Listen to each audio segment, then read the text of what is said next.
બાપુ એક સુંદર મજાનો અને સત્ય ઘટનાનો પ્રસંગ છે અને આ પ્રસંગમાં આજે આપણે વાત કરવી છે ડૉક્ટર પ્રદ્યુમન ખાચર દ્વારા લેખિત લોકકથાની વાતોનો એક પ્રસંગ છે અને પ્રસંગનું શીર્ષક છે મુરુ માણેક।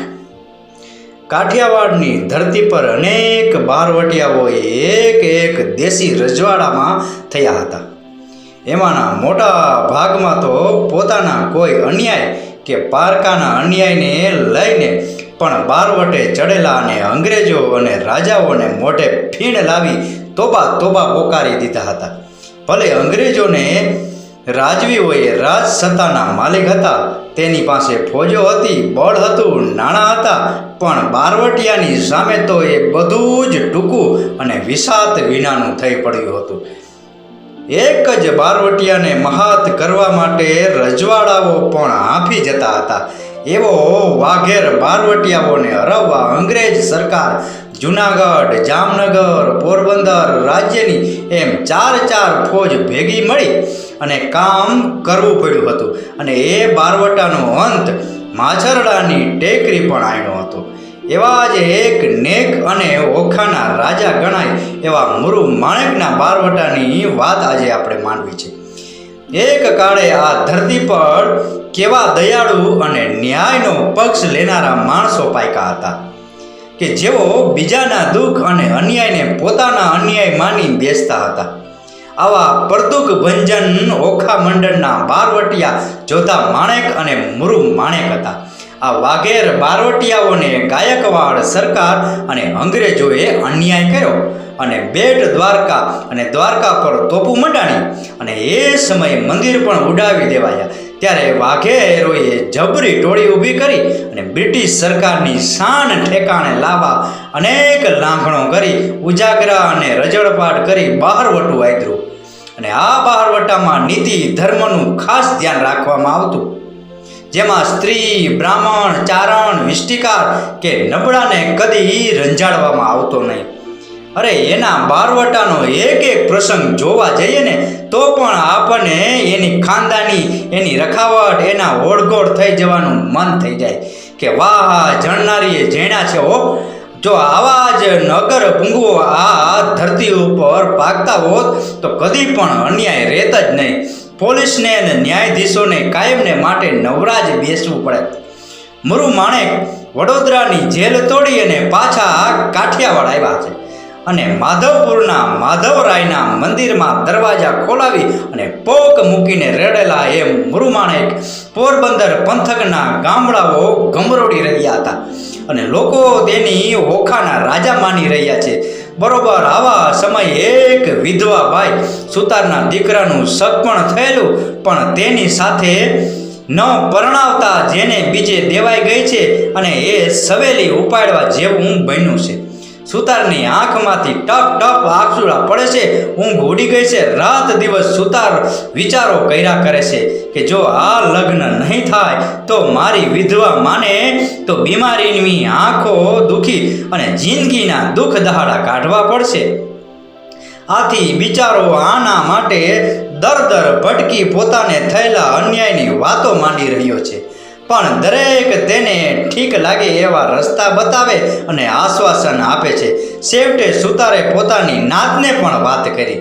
નાત પટેલના કહ્યા મુજબ રૂપિયા ભર્યા અને જમણવારનો ખર્ચો પણ કર્યો, છતાં પણ સુતારનું કામ થયું નહીં અને ત્યારે બિચારાને થયું કે હવે તો પોરબંદર જઈ મહારાણા વિક્રમ રાજીને આ સામાજિક અન્યાયની વાત કરું તો કાંઈક મારું ગાડું ગબડે અને સામાવાળા ઢીલા પડે, પરંતુ રાજ તો આવા કામમાં શેનું આડવું પડે અને તેને કોક કધાયા પરણવાનું નથી તો અમે તારો રસ્તો કદી દઈએ, પણ છતાં ડૂબતો માણસ તણખલું પકડે એમ સુતાર તો ગયો છાયાના દરબારગઢમાં ને માંડીને વાત કરી તો રાજવાડાએ સાંભળીને કહે કે ભાઈ, તારી નાતના કામમાં રાજને વચ્ચે પાડીને તું શું કામ અમારો સમય બગાડે છે?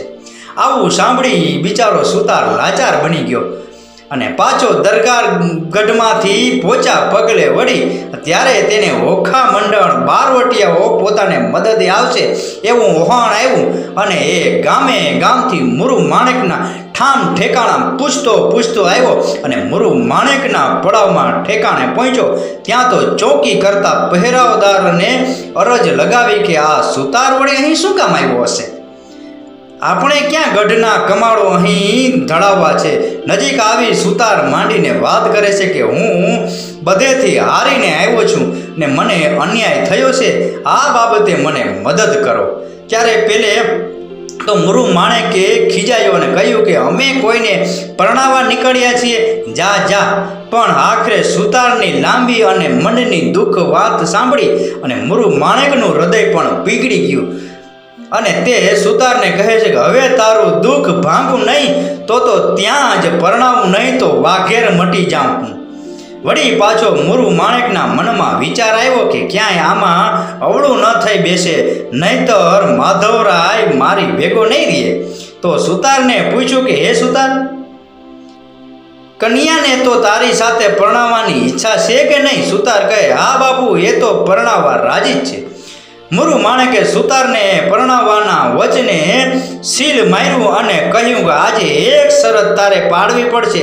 અમે તને પરણાવશું ખરા, પણ તારે પરણ્યાની પહેલી રાત સિવાય બધું એક રાત પણ ઘરે રહેવાનું નથી અને અમારી સાથે જ પછી હાલ નીકળવું પડશે.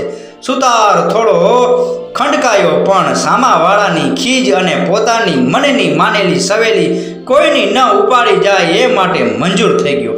વાઘેર બારવટિયાઓએ સુતાર પાસેથી બધું જાણી લીધું કે જેથી જાન નીકળે તેથી જ વચ્ચેથી રોકી લેવી અને એ જ કન્યા સાથે સુતારને પરણાવો.